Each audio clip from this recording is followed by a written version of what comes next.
Hi, I'm Christopher Showerman.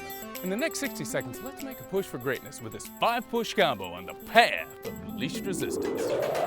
Clip your leashes shoulder width apart over the top rail of a sturdy fence. The 5-push combo works your chest, shoulders, and triceps with no rest in between. Facing away from the pick point, put your hands through the handles so they grab around your wrists. Hold the webbing and gently lean forward into 10 reps of eye leans. Without stopping, flip your body around so you're facing the pick point with your straps crossed and do 10 reverse flies. Now flip back away from the pick point so your straps are uncrossed again.